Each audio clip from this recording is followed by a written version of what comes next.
Já demos uma olhada, basicamente, pela parte inicial aqui, introdutória, e hoje eu queria entrar mais especificamente, então, nas partes da armadura que Deus fornece para nós.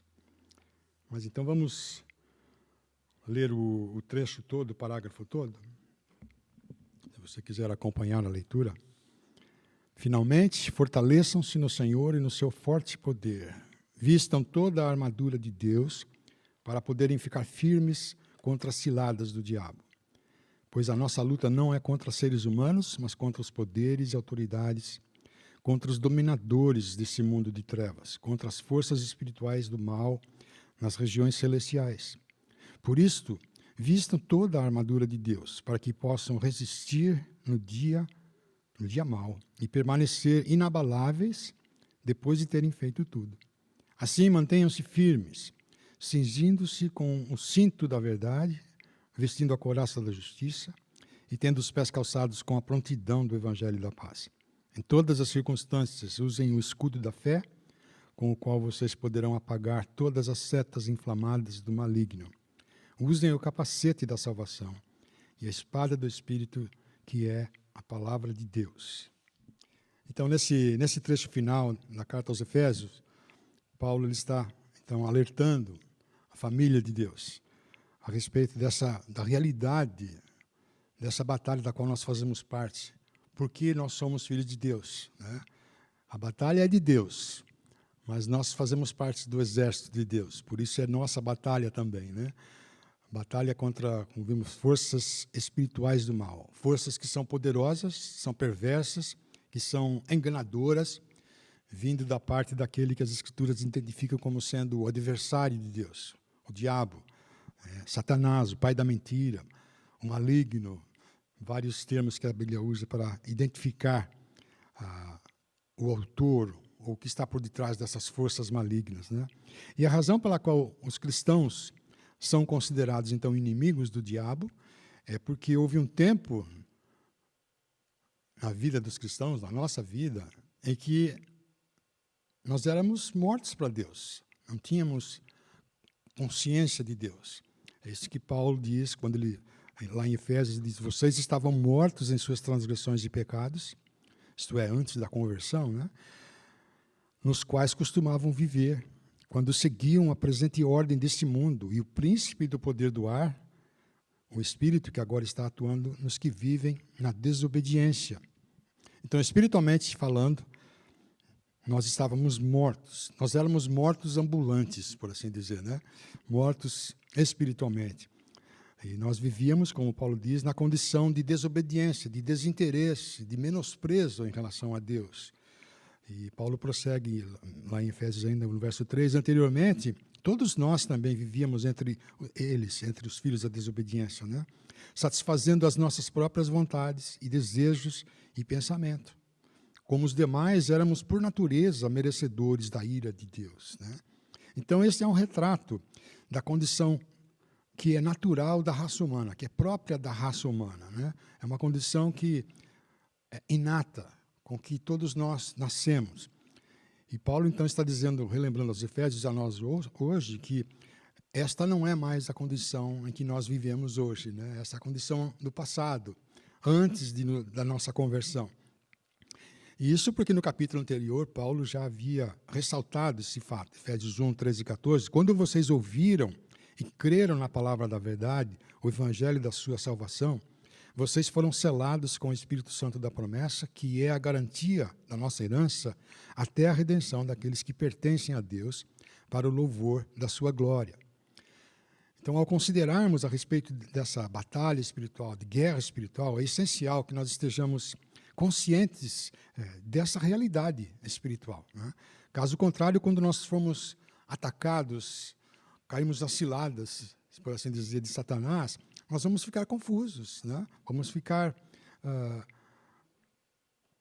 inseguros quanto à legitimidade da nossa fé.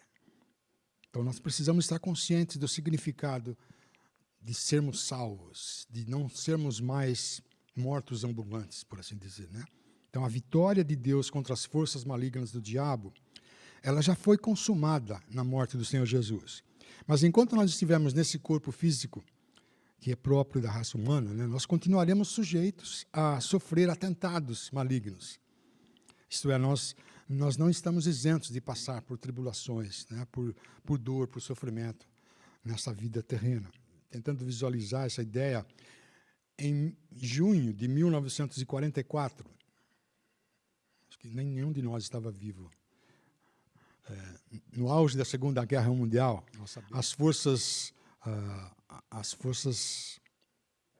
aliadas, as forças aliadas invadiram uma praia lá no norte da França, a praia de Omaha, né, na Normandia. E aquela invasão, por assim dizer, foi o início do final da guerra. Foi com aquela invasão que as forças aliadas derrotaram o exército alemão.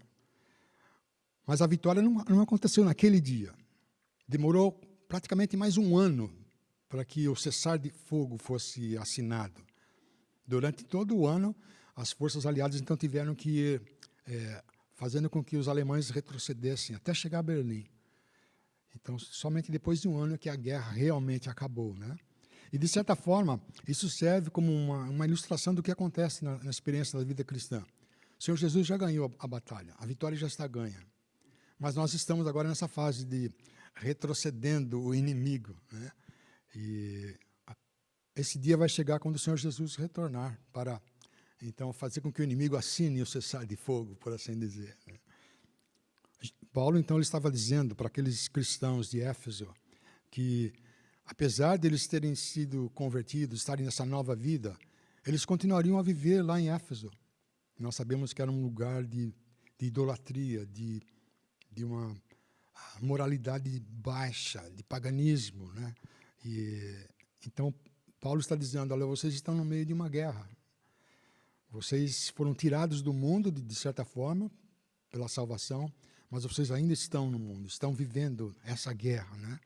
E esta, então, convocação de guerra que Paulo está fazendo aqui é para que, enquanto a volta de Jesus não acontece, né, que nós estejamos, então, armados e protegidos, porque os ataques de Satanás continuam, apesar dele já ter sido derrotado, né? Então, Paulo, ele apresenta essa ilustração visível de como que nós devemos nos proteger contra as forças malignas. E ele usando, então, a figura de uma armadura. Obviamente, Paulo estava preso quando ele escreveu. Ele não tinha um livro de ilustrações. Ele via os guardas todo dia. Ele deve ter pensado, esse guarda é uma ilustração perfeita de como nós devemos nos proteger, né? E aqui eu peguei uma foto na internet para a gente ter uma ideia do que é que Paulo estava, uma ideia visual, né? E Paulo, então, ele inicia essa convocação num tom imperativo. Ele diz, vistam toda a armadura. E não é uma armadura que alguém vai colocar em nós, mas é uma armadura que nós precisamos vestir, né? É nossa responsabilidade. Tanto é que, tanto no verso 11 quanto no 13, é o mesmo imperativo que Paulo usa, vistam toda a armadura. E o que está sendo, então, enfatizado é a provisão da parte de Deus, porque essa armadura vem da parte de Deus para nós, né? Por meio do Senhor Jesus. Então, não se trata, não é que nós vamos escolher, eu vou querer só usar o capacete hoje, né? Ou só a couraça. Não, é toda a armadura que precisa ser, então, vestida. Agora, é muito importante reconhecermos que o apóstolo Paulo ele não estava, de forma alguma, querendo comunicar que a nossa fé, que a nossa luta, essa batalha, é contra uma força impessoal, inanimada, né? Como aparece no filme Guerra nas Estrelas. É a força. A nossa guerra não é contra uma força impessoal. É muito pelo contrário, é uma pessoa, é um ser, né? E essa pessoa tem muita ajuda. Por isso que Paulo, no verso 12, ele diz, a nossa luta é contra os poderes e autoridades, contra os dominadores desse mundo de trevas, contra as forças espirituais do mal, do maligno, né? Nas regiões celestiais. Então, a primeira peça dessa armadura que Paulo usa, que vem à sua mente, ele diz, é o cinto da verdade. E aqui, verdade, provavelmente, Paulo está querendo dizer em sentido absoluto. Não somos nós que decidimos o que é verdade e o que é mentira, né? Ele está dizendo, mantenham-se firmes, cingindo-se com o cinto da verdade. O cinto era a peça assim, essencial, porque o cinto é que segurava a couraça, e é também aonde a espada ficava, sei lá, na bainha, né? Então, o cinto era muito importante. E eu penso que, talvez, o que o cinto significa para nós seria, porque ele está dizendo sobre o cinto da verdade, tem a ver com o nosso testemunho de autenticidade, de sermos verdadeiros, de acordo com a verdade absoluta de Deus revelada em Jesus, né? Então, tem a ver com a autenticidade da nossa fé. Ou seja, o nosso comportamento, as nossas palavras, nossas ações, nossas atitudes, o nosso estilo de vida, o nosso modo de viver, precisa expressar o fato de que Deus está transformando a nossa vida. É isso que traz legitimidade à nossa fé.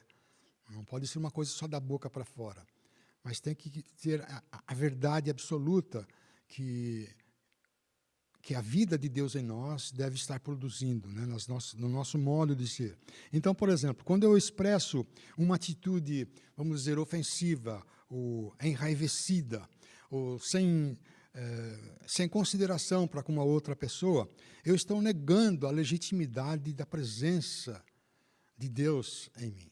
Porque Deus é a verdade absoluta. Então, quando eu estou agindo de uma forma que não condiz com as verdades da palavra de Deus, eu estou negando a minha fé, de certa forma, né? Então, eu penso que Paulo está pensando que nós nos protegemos das forças do mal, quando a nossa vida expressa atitudes, palavras e ações que estão em harmonia com a verdade de Deus, com as verdades da palavra de Deus, né? E em conexão com o cinto, Paulo fala, a segunda peça é a couraça da justiça, então, né? Cingindo-se com o cinto da verdade, vestindo a couraça da justiça. Então, verdade e justiça são peças importantes na armadura, no nosso comportamento de vida, né? A couraça, então, era parte da armadura que providenciava cobertura para os órgãos principais, coração, obviamente, né? Mas os órgãos principais, o estômago, os rins, era uma peça importante. E isso serve para trazer à nossa mente, então, a abrangência completa do perdão dos nossos pecados, em conjunto com a restauração do nosso ser interior, né, em termos de caráter cristão.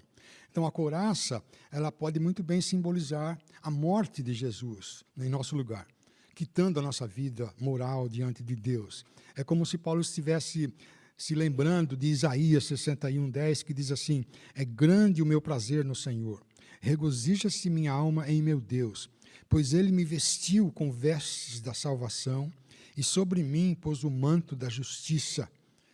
Também na carta aos Coríntios, na primeira carta, capítulo 1, verso 30, é por iniciativa de Deus que vocês estão em Cristo, o qual se tornou sabedoria de Deus para nós, isto é, justiça, santidade e redenção, para que, como está escrito, quem se gloriar, glorie-se no Senhor. Então, a couraça da justiça nos lembra da perfeita justiça de Cristo, que nos justifica diante de Deus.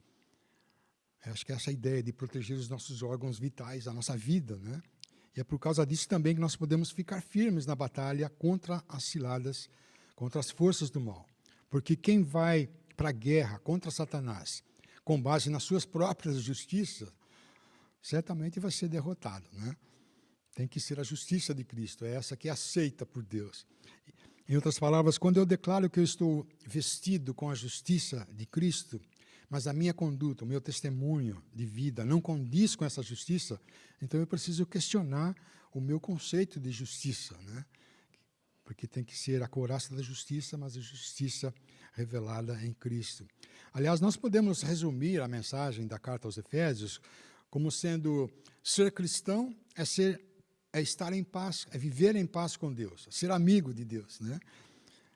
Enquanto nós estamos em guerra contra Satanás. Essa é uma das mensagens nas entrelinhas da carta aos Efésios.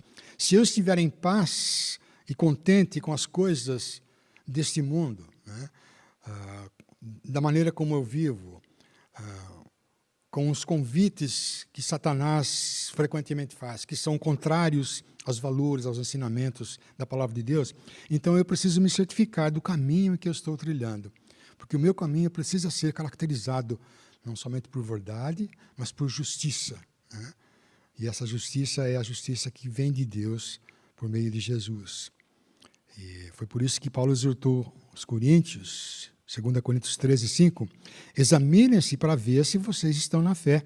Provem a vocês mesmos. Não percebem que Cristo Jesus está em vocês? Até aqui, essa armadura de Deus tem a ver com a consciência que nós temos daquilo que Jesus fez por nós na cruz. A consciência daquilo que a nossa justificação significa. É isso que vai nos preparar para a batalha, né? E a terceira peça da armadura de Deus é associada com a proteção para os pés, para dar mobilidade ao soldado, essa seria a ideia. Então seria o que algumas traduções traduzem como as sandálias, né? Mas pensando naquela imagem, seria mais um tipo de bota, né? Ou será, sapatilhas. Naquele tempo não tinha Vulcabras, essas marcas que faziam sapato, né?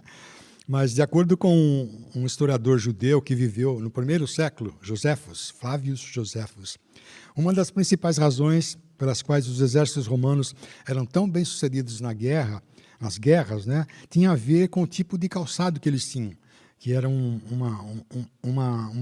tipo de bota, mas que tinha um tipo de cravo embaixo, como se fosse a chuteira de futebol, porque isso dava mais firmeza, mobilidade para eles também se moverem, né? E eu imagino que, assim como eu, alguns de vocês podem estar pensando, né? Como que Paulo pensou nessas coisas? E certamente foi porque ele via soldados toda hora lá, ao redor da prisão, né?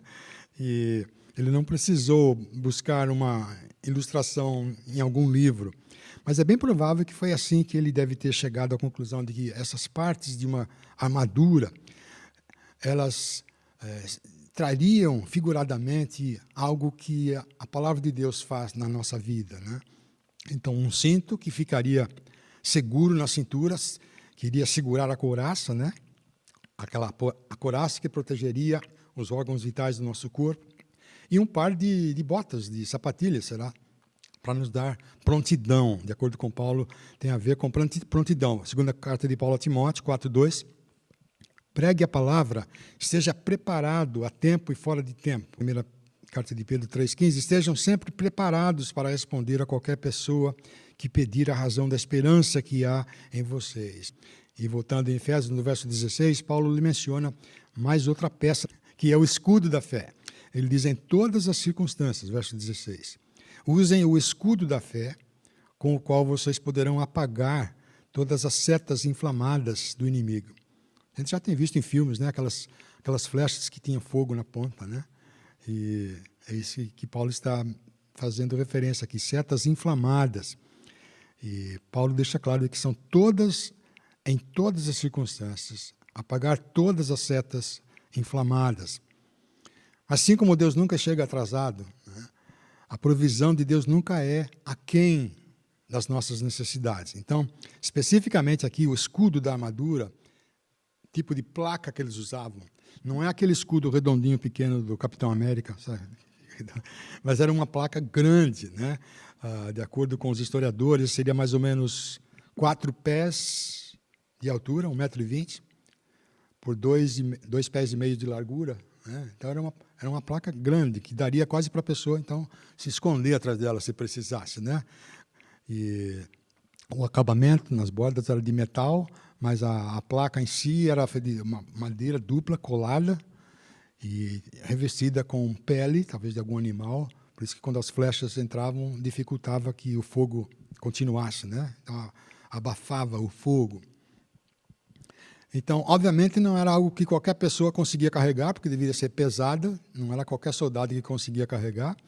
Mas, inclusive, a gente vê em filmes, em certas situações, eles ficavam enfileirados e fariam como que uma mureta, né? Todos eles escondidos atrás ali. E pensei na ideia da igreja, dos irmãos. Quando nós estamos todos juntos, estamos mais protegidos, né? Então, essa figura apresenta a ideia de que quando as tentações, as aflições chegam, né, nós precisamos, então, usar o escudo da fé. Precisamos nos esconder, nos proteger atrás das promessas, das declarações que Deus tem para nós na sua palavra, né? E ao fazer isso, então, nós estaremos relembrando a nós mesmos da nossa identidade, de quem nós somos, agora que nós somos filhos de Deus, né? Relembrando de qual é, então, o fundamento da nossa salvação.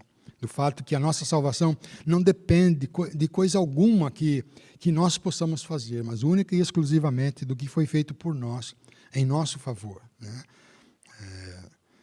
Pela graça e misericórdia de Deus. Então, esse é o escudo de proteção da nossa fé. É por isso que Paulo, quando ele escreve as recomendações que ele dá para nós, eu creio que ele tinha essas peças da armadura, o significado delas, ele tinha isso em mente. Por exemplo, quando ele diz Romanos 8:38, eu estou convencido de que nem morte, nem vida, nem anjos, nem demônios, nem o presente, nem o futuro, nem quaisquer poderes, nem altura, nem profundidade, nem qualquer outra coisa na criação será capaz de nos separar do amor de Deus que está em Cristo. Com essa armadura aqui, não há quem possa nos vencer. Com esse tipo de armadura, né? Então, quando nós somos tentados pelo pensamento de que talvez Deus esteja atrasado em atender os pedidos que nós estamos fazendo, será que Deus esqueceu de nós, né? Esse tipo de pensamento, é nessa hora que nós precisamos levantar o nosso escudo, né? O escudo de que diz, não, o Senhor é meu pastor. E é por isso que Ele vai estar comigo mesmo no vale da morte, né? A sua bondade, a sua misericórdia vão me perseguir, vão estar ao meu encalço o resto da vida. Então, o escudo da fé tem esse significado de estarmos nos protegendo, nos relembrando das promessas de Deus em nosso favor. Ou quando Satanás procura levantar alguma acusação a respeito do nosso passado, quem sabe, né? Algum fracasso, alguma derrota. É com esse escudo que nós conseguimos reverter as acusações de Satanás, né? Nós podemos dizer a verdade que você está falando. A única coisa é que você tem que falar isso para Jesus. Ele pagou o preço, né? Deus, 2 Coríntios 5:21, Deus tornou pecado por nós aquele que não tinha pecado nenhum, Cristo, né? Para que nele, em Cristo, nos tornássemos justiça de Deus. Não importa o que eu fiz, importa quem eu sou hoje, né? Então, o escudo tem esse significado de nós estarmos rebatendo as mentiras, as acusações que Satanás possa trazer para a nossa mente, né? E assim sendo, em termos de armadura, quando nós chegamos no verso 17, Paulo diz assim, usem o capacete da salvação e a espada do Espírito, que é a palavra de Deus, o capacete da salvação. Nessa linguagem figurada de capacete da salvação, sugere o significado, então, de proteção para a nossa mente, o nosso cérebro, né? Especialmente durante em tempos de dificuldade que a gente fica esperando que Deus entre em ação e parece que Deus está se prolongando. Mas é nessa hora que nós precisamos usar o capacete, proteger a nossa mente, porque é na nossa mente que as acusações de Satanás chegam, né? Nessas horas é sempre bom relembrarmos, então, de acordo com o que a palavra de Deus diz. A nossa salvação, ela acontece em 3 tempos. Acho que você já deve ter ouvido isso, né? 3 tempos da nossa salvação, Kleber. Tem aí? 3 tempos. Presente, passado e futuro. Passado, presente e futuro, né? No passado, nós fomos salvos da penalidade do pecado, né? Isso que é a ideia da nossa justificação. No presente, nós estamos sendo salvos do poder do pecado. Nós não somos mais escravos do pecado, né? Essa tem a ver com a nossa santificação. E no futuro, o tempo futuro da nossa salvação é que nós seremos salvos eternamente, né? Da presença do pecado. Então, fomos salvos da penalidade, estamos sendo salvos do poder do pecado e seremos salvos da presença do pecado, que seria a nossa glorificação. E é no tempo, então, presente da nossa salvação que nós necessitamos dessa armadura, figuradamente. Não vai ser para sempre, né? É no tempo presente. Lembra da súplica de Paulo aos cristãos de Roma? Romanos 12:2, não se amoldem ao padrão deste mundo, mas sejam transformados Do quê? Pela renovação da nossa mente, para que sejam capazes de experimentar e comprovar a boa, agradável e perfeita vontade de Deus, né? Então, de um modo geral, é na nossa mente que os ataques e forças malignas se dirigem à nossa mente, em geral. Os sentimentos de medo, de dúvida, de ansiedade, de remorso, de ódio, de impureza moral, de dó de si mesmo, sentimento de ser vítima das circunstâncias. Esses ataques malignos, eles vêm na nossa mente, né? Sentimentos de culpa, de vergonha do passado, etc. Então, o que é que nós precisamos fazer? É usar o capacete da salvação. Então, você pode deixar em casa o seu cartão da American Express, mas não saia de casa sem o capacete da salvação, né? Em outras palavras, usar o capacete significa redirecionar os ataques malignos para a cruz de Jesus. Redirecionar as acusações e condenações malignas para a morte de Jesus em nosso lugar, né? Então, a mensagem do Evangelho de Jesus, ela é fundamental na vivência da vida cristã. Essas peças da armadura precisam ser bem práticas para nós. E eu sei que, como eu já mencionei, parece que batalha espiritual a gente só pensa naquela parte de exorcismo, né? Mas ela abrange muito mais, né? Com o dia a dia da nossa vida, nos nossos relacionamentos, relacionamento familiar, com os filhos, com os amigos, porque Satanás ele está constantemente procurando desfazer da nossa fé, fazer com que a gente se desvie de onde nós estamos caminhando, né? Então, por isso que nós precisamos da proteção, não só da nossa mente, proteção dos nossos órgãos vitais. Nós precisamos relembrar da nossa justificação e que nós estamos nesse processo de santificação, né? Não chegamos lá, mas vamos chegar, porque a vitória já foi ganha.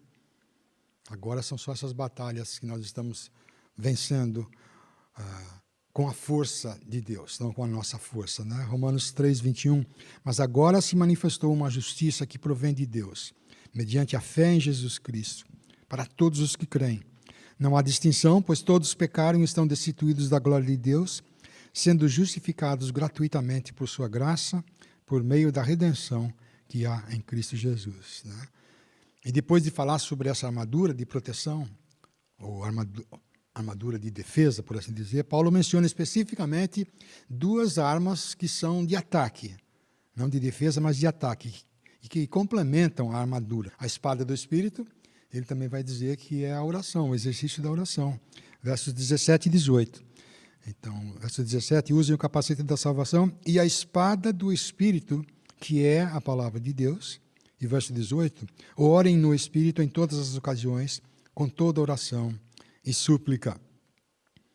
E essas duas armas, então, de ataque, eu quero deixar para falar na próxima reunião. Já temos